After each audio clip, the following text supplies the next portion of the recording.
各位觀眾，大家好，歡迎嚟到我個 YouTube 頻道。今天我想同大家講一件最近鬧得熱烘烘嘅事，就係巴士安全帶新例嘅風波。呢件事由政府大力推動，到最後因為前議員提醒先發現問題，急腳撤回，簡直匪夷所思。前財政司司長曾俊華都出聲批評，話官員應該多搭巴士了解市民情況。嚟，我哋一齊深入探討呢個事件，睇下背後有咩教訓。記住點讚同訂閱啊！呢件事由2026年1月25日正式生效，到僅6日之後，就因為前立法會議員江玉歡嘅提醒，政府發現條文有問題，急腳撤回，簡直係匪夷所思。前財政司司長曾俊華都公開評論，話呢件事影響香港法治形象，建議官員多搭巴士了解市民實際情況。我哋今日就用廣東話詳細描述呢件事嘅來龍去脈，包括背景、過程、市民反應、曾俊華嘅觀點，以及對香港社會嘅啟示。首先，講返事件嘅背景。話說返去2018年大埔公路發生咗一宗嚴重巴士翻車意外，造成19人死亡，超過60人受傷。呢件事震驚全港，政府之後就開始檢討巴士安全措施。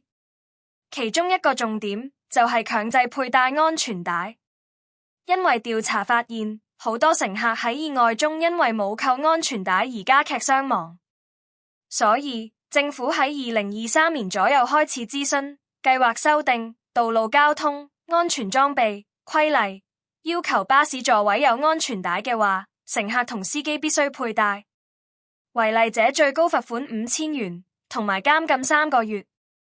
聽落嚟好嚴厲，對唔對？政府話呢個新例係參考咗國際標準，例如新加坡、澳洲等地方都強制巴士乘客扣安全帶。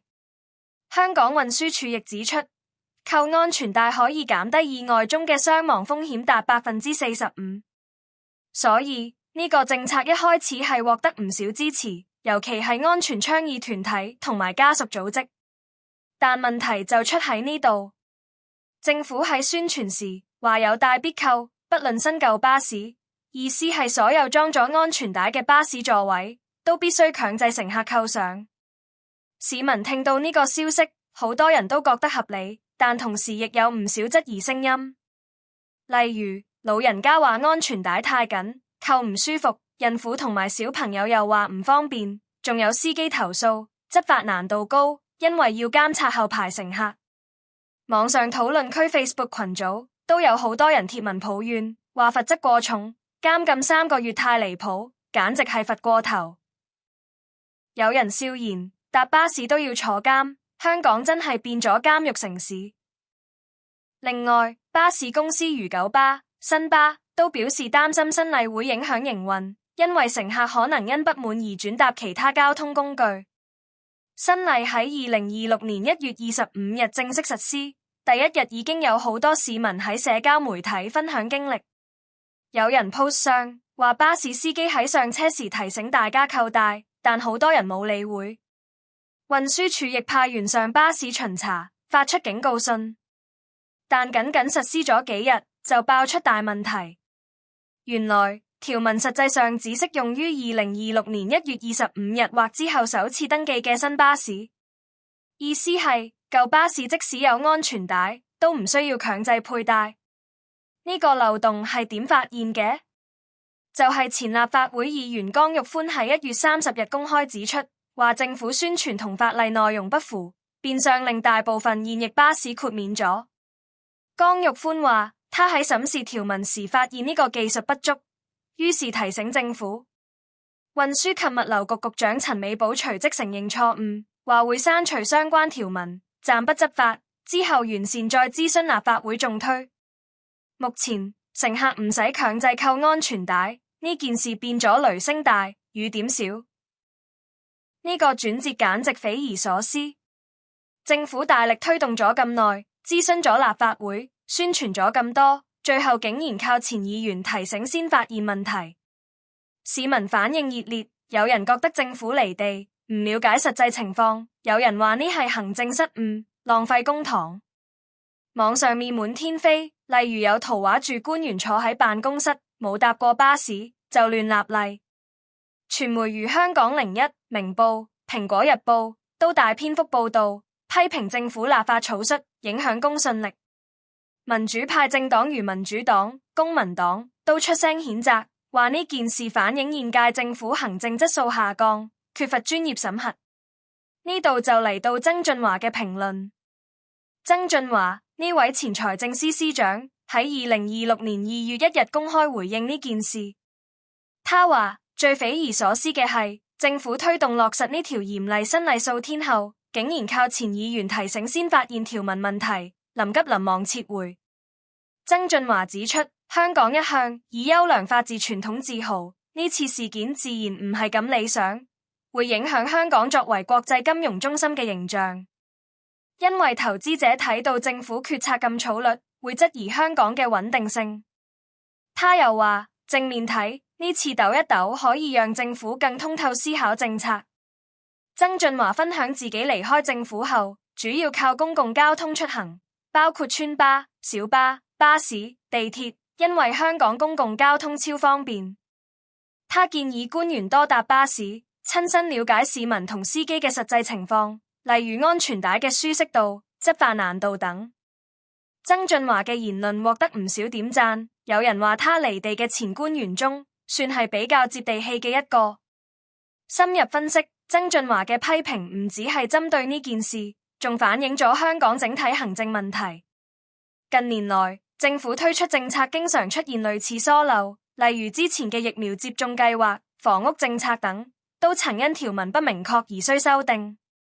呢個現象可能同官員離地有關，好多高官有私家車接送，少接觸公共交通，所以唔了解基層市民嘅痛點。曾俊華嘅建議其實係呼籲政府官員走入群眾，多聽民意，避免閉門造車。事實上，香港公共交通系統世界聞名，地鐵、巴士覆蓋率高，但安全問題一直存在。除了安全帶，仲有巴士超速、司機疲勞駕駛等隱患。政府應該從呢次事件吸取教訓，加強立法前嘅諮詢，例如多邀請巴士公司、乘客代表、專家參與。市民反應方面，呢件事喺屯門等地區特別熱議，因為屯門好多居民靠巴士往返市區。